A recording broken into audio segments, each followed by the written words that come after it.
जय हिंद। मैं हूं अबीर खालिद अली और आप देख रहे हैं द अबीर खान शो। आज हमारे साथ बात करने के लिए मौजूद हैं मुस्लिम सेवा संघ के राष्ट्रीय अध्यक्ष फिरोज मसूलदार। फिरोज जी, आपका बहुत बहुत स्वागत है। शुक्रिया आपका बहुत बहुत।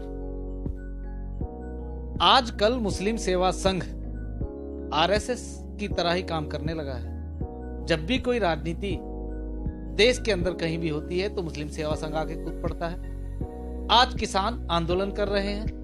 मुस्लिम सेवा संघ आजकल चर्चाओं में बना हुआ है कि आज यहाँ धरना दे रहा है किसानों के समर्थन में, कल वहां धरना दे रहा है। क्या करना चाहते हैं? पैरेलल खड़ा होना चाहते हैं क्या आरएसएस के?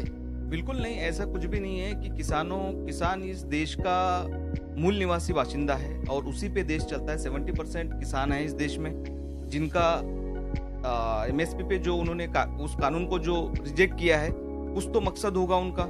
जो मंडियों में वो अनाज नहीं बेच पाते या एक्सपोर्ट नहीं कर पाएंगे, कल अलग अलग जगह पे उनको जहां भाव ज्यादा मिलता है उसको अगर बेच नहीं पाएंगे तो किसान कैसा जिंदा रहेगा। और जो किसान आंदोलन पूरे देश भर में चल रहा है, पूरे कहीं कहीं दिल्ली में चल रहा है, ऐसे मानने की जरूरत नहीं है। कन्याकुमारी से लेकर कश्मीर तक किसान आंदोलन चल रहा है और किसान इस बिल को लेकर नाराज है।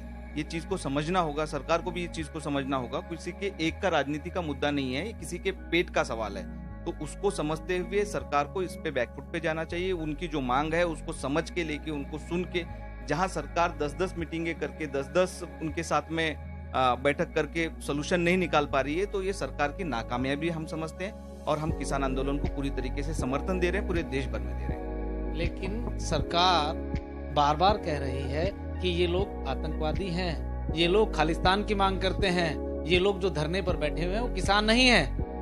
आप ये बात में क्यों नहीं मानते हैं? बिल्कुल नहीं मानते हैं। जो लोग किसान वहाँ पे जो बैठे हैं वो अपने घर बार छोड़ के पिछले 2 महीने से जितनी कड़ाके की ठंडी पूरे देश में पड़ी हुई है, उससे कई ज्यादा ठंडी ये नॉर्थ में होती है। इसको बर्दाश्त करते हुए अगर किसान वहाँ पे बैठा है तो किसान ही बैठ सकता है। ये आतंकवादियों का काम नहीं है, ये भागने वाले लोगों का या किसी और लोगों का ये काम नहीं है। एक किसान ही बर्दाश्त कर सकता है, क्योंकि उसी को इस चीज की आदत होती है। इसलिए एक आंदोलन आज तक टिका हुआ है और ये तब तक टिका रहेगा जब तक किसान अपनी मांगे पूरी नहीं कर लेता। इसका मतलब आप प्रधानमंत्री जी की बातें नहीं मानते हैं? बिल्कुल नहीं मानते हैं। क्यों? तो प्रधानमंत्री वो हमारे देश के प्रधानमंत्री नहीं है। बिल्कुल है, सम्मानीय प्रधानमंत्री है। तो वो कह रहे हैं, वो कई बार बोल चुके हैं कि बिल्कुल समझने की जरूरत है। क्यों नहीं समझते हैं? क्यों नहीं आरएसएस की तरह जिस तरह से जगह जगह शिविर लगाए जाते हैं उस तरह से मुस्लिम सेवा संघ क्यों नहीं करता है? शिविर लगा करके लोगों को समझाए कि इस बिल को समझो। प्रधानमंत्री जी कह चुके हैं, होम मिनिस्टर जी कह चुके हैं।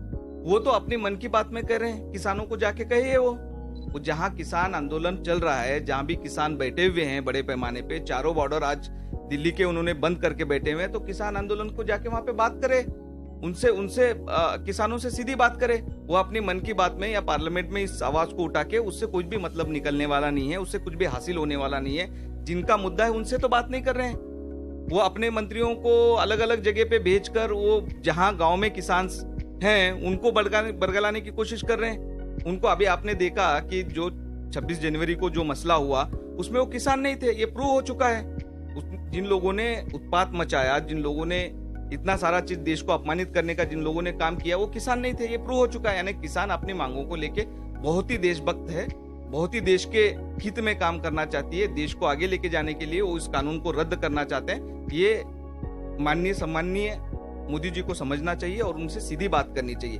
किसानों से बात नहीं कर रहे हैं वो, आप इस चीज को समझना चाहिए कि किसानों से बात नहीं कर रहे हैं मोदी जी बात कर रहे हैं अपने लोगों से, मन की बात में बात कर रहे हैं। ये कहना चाहते हैं वो अपने मन की बात कहते हैं, दूसरे के मन की सुनना नहीं चाहते। बिल्कुल नहीं सुन रहे वो। इनकी बात सुनी जाए, इनकी बात पूरी सुनी जाए, किसानों की बात सुनी जाए। किसानों की बात सुनकर उनको जो प्रॉब्लम्स हैं उनको उसको रेक्टिफाई किया जाए ना।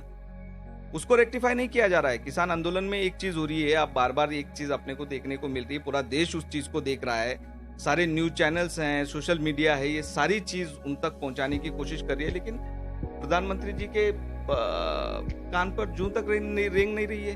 ऐसी बात कर रहे हैं आप। अभी फिलहाल का मामला है जब गुलाम नबी आजाद साहब, जो कांग्रेसी लीडर हैं, हमारे देश के बड़े नेता माने जाते हैं, उनकी विदाई समारोह पर प्रधानमंत्री जी फूट फूट कर रहे हैं, अपने दिल की बातें बताई हैं कि लोगों को सोचना चाहिए।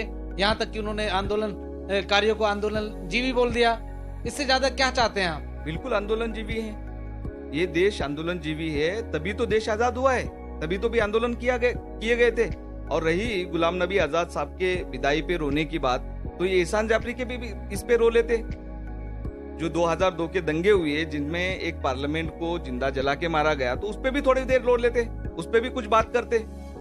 वो तो उनके मित्र हैं जिसपे उन्होंने एक सब्जेक्ट को लेके जो अमरनाथ यात्रा। आप कहना चाहते हैं कि गुलाम नबी आजाद साहब और प्रधानमंत्री जी आपस में मित्र हैं, तो इसका मतलब अगर आप देश के प्रधानमंत्री हैं तो किससे मित्रता भी नहीं रख सकते हैं, ये कहना चाहते हैं? पूरे देश से मित्रता रखे, पूरे देश से मित्रता रखे। इस देश को चलाने वाले प्रधानमंत्री ये पूरे देश के मित्र हैं। वही बार बार अपने भाषण में कहते हैं मित्रों सुनो, मित्रों सुनो, तो वो तो नहीं बता रहे हैं। जो मित्र बाहर उनके बैठे हुए हैं उनको भी सुनाए जाए कुछ किस्से। अगर सरकार किसानों की बात नहीं मानती है और इस बिल को वापस नहीं लेती है तो मुस्लिम सेवा संघ का क्या स्टैंड रहेगा? हम किसान के साथ खड़े हैं और किसान के साथ खड़े रहेंगे मरते दम। मतलब कि जिस तरह से 26 जनवरी पे हुआ उस तरह से फिर आप करेंगे? बिल्कुल नहीं करेंगे। हम नहीं चाहते कि इस देश में, इस देश की गरिमा को कहीं भी धक्का पहुंचे, इस देश की आजादी को, तिरंगे को या पार्लियामेंट को या संविधान को कहीं पे भी आहत हो, ऐसा कोई भी काम हो, इसके हम लोग बिल्कुल भी फेवर में नहीं है। हम उसका विरोध करते हैं, ऐसी चीजों का विरोध करते हैं, देश विरोधी कार्यों का हम लोग विरोध करते हैं। लेकिन किसान अपनी मांग पे बैठा है, हमें ये चीज को समझना होगा कि किसान अपनी मांग पे बैठा हुआ है, अपनी मांग पे अड़ा हुआ है, तो उनसे बात की जाए, उनसे उनकी भी मन की बात सुन लो। कभी प्रधानमंत्री को हमारा कहना यही है कि उनकी भी मन की बात सुनी जाए और उस मन की बात को लोगों तक पहुंचाया जाए। अपने लोगों से नहीं, उनसे जो किसान नेता वहां पे बैठे हैं, अपने उनसे 10-10 मीटिंगें की। फिर क्यों मीटिंगें की? आपको जब बिल वापस ही नहीं लेना था या उसमें कोई अमेंडमेंट नहीं करना था तो आपको मीटिंग नहीं करनी चाहिए थी, आप बोल देते। फिर आप 10-10 मीटिंग, आपके कृषि मंत्री 10 मीटिंग ले रहे हैं, तो इसका क्या मतलब है? या वो किसान नहीं है? आप पहले ही प्रूव कर देते कि हमें जो मिल रहे हैं वो किसान नहीं, आतंकवादी हैं। ये नहीं हुआ ना। जब उनकी बात नहीं मानी गई, सरकार की पॉलिसियों को किसानों ने नहीं माना, ये सारी चीज हुई है। पिछले भी आंदोलनों में या पिछली सरकारों में हम किसी एक सरकार का फेवर नहीं करता। यही चीज कांग्रेस ने की है जब सत्ता में थी, बाकी पार्टियां भी जब सत्ता में थी तो उन्होंने यही किया है। जबकि इस किसान के दम पर इस देश की प्रगति टिकी हुई है। किसान का बेटा ही जवान होता है, किसान का बेटा ही एडमिनिस्ट्रेशन में और पुलिस में होता है, वही इस देश के लिए खून बहाता है, वही इस देश के लिए प्रगति में हाथ बटाता है। तो उसकी बात नहीं सुन रहे हैं आप उद्योगपतियों की, चंद उद्योगपतियों के इसमें फेवर में ये सारा कानून लाना चाहते हैं। ये तो गलत बात है। जब इस पूंजीपतियों के हाथ में ये देश चला जाएगा तो कुछ भी नहीं रहेगा। वैसे भी आप सारी चीज बेच रहे हैं, हम इसके अगेंस्ट में। आप दुनिया के सबसे ज्यादा चर्चित शहरों में आने वाले मुंबई में रहते हैं। यहाँ पर उद्धव ठाकरे सरकार है। सरकार जो मुंबई की धड़कन कही जाती है, लोकल रेलगाड़ी को चला रही है। आने वाले कुछ समय में कॉलेज खोल दिए जाएंगे। कितना संतुष्ट हैं उद्धव ठाकरे सरकार से? बिल्कुल संतुष्ट हैं। उद्धव ठाकरे साहब ने जो भी निर्णय लिए हैं, या सेंट्रल गवर्नमेंट की भी, मैं खाली ठाकरे साहब की बात नहीं कर रहा हूँ या महाराष्ट्र गवर्नमेंट की बात नहीं कर रहा हूँ, जो सरकार ने, भारत सरकार को भी जो कामयाबी मिली है, देश भर में ये पहला देश ऐसा है जिसने वैक्सीन ढूंढ के निकाली है और आजू बाजू के पड़ोसियों देशों को भी ये वैक्सीन, यानी हमने विश्व गुरु हैं ये प्रूव कर दिया सेंट्रल गवर्नमेंट में। हम उसका स्वागत करते हैं, हम उसका अप्रिशिएट करते हैं, उनको अभिनंदन करते हैं। और हमारे यहाँ के फ्रंट वर्कर लाइन में जो काम करते हैं, जो पुलिस होने दो या फिर मेडिकल के लोग होने दो या हॉस्पिटल के लोग होने दो, डॉक्टरों ने जो साहस दिखाया उसका भी सम्मान करते हैं। और खास करके जो ऐसी कंपनियां हैं जो संशोधन करने वाला हमारा जो देश है, उसमें जो संशोधन करके वैक्सीन निकाला, ये जो पहला देश है, इसका भी हमें पूरा अभिमान है। और हम सेंट्रल गवर्नमेंट की भी सराहना करते हैं। आज 8 लाख से ज्यादा, जहां तक कि मुझे पता है 8 लाख से ज्यादा महाराष्ट्र में टीकाकरण हुआ है, वैक्सीन दी गई है लोगों को फ्रंट लाइन में। तो ये बहुत बड़ी चीज है। इसमें ठाकरे सरकार और सेंट्रल गवर्नमेंट का दोनों का तालमेल है। ये सारी चीज तब संभव हुई है। तो ये थे हमारे साथ मुस्लिम सेवा संघ के राष्ट्रीय अध्यक्ष फिरोज मसूलदार। अगली बार फिर किसी ऐसे ही बड़े चेहरे से आपको मिलाएंगे। देखते रहिए द अबीर खान शो। जय हिंद।